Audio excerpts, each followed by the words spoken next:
Republican Texas Speaker of the House Dade Phelan is accusing the Attorney General of targeting him to distract from a House investigation. Today, Ken Paxton asked Phelan to resign over this scene on the House floor last week.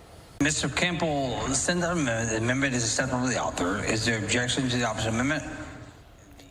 Paxton and some other Republicans say Phelan was clearly drunk while presiding over the House. But Paxton's call for Phelan's resignation comes as a House committee revealed it's investigating him, Paxton, and his office over a push to use taxpayer money to pay off his settlement with a group of whistleblowers. Fox 4's Stephen Dow breaks down the political infighting as the legislature is finishing up the final days. Stephen.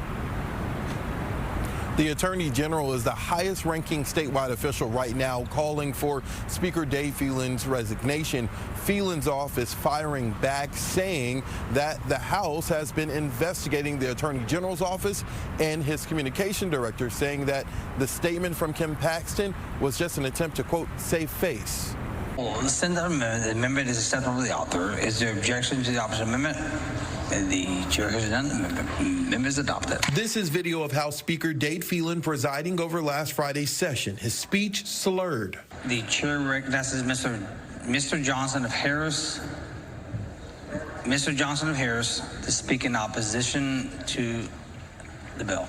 No surprise, the video clip circulating on social media. Tuesday, Texas Attorney General Ken Paxton called for Speaker Phelan to resign.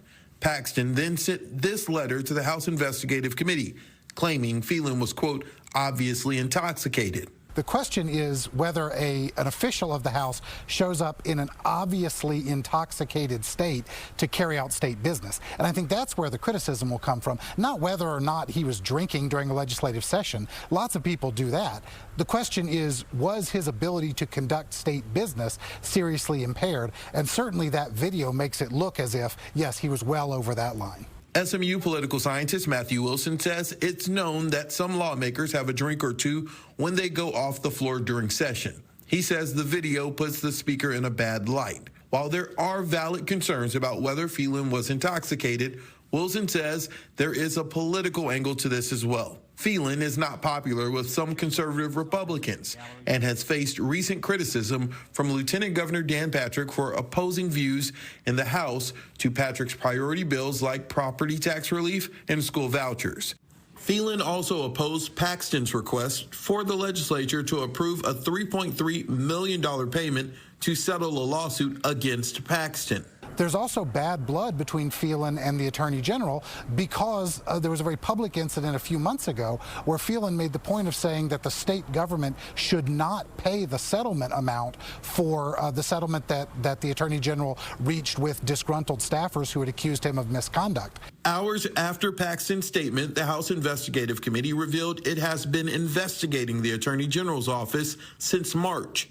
The committee sent a preservation notice to the AG's office so that possible evidence would not be destroyed. The committee will meet in a public hearing at 8 a.m. tomorrow morning to hear the presentation of the evidence in Matter A. Matter A is in reference to the AG's office, specifically an investigation relating to the $3.3 million settlement.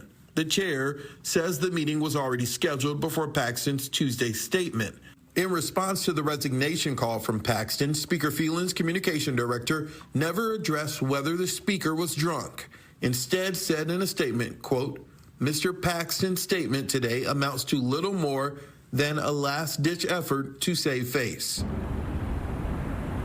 Now, Wilson believes that the speaker will not be forced to resign amid this pressure, depending on if he speaks out and says if he was drunk or had been drinking or not.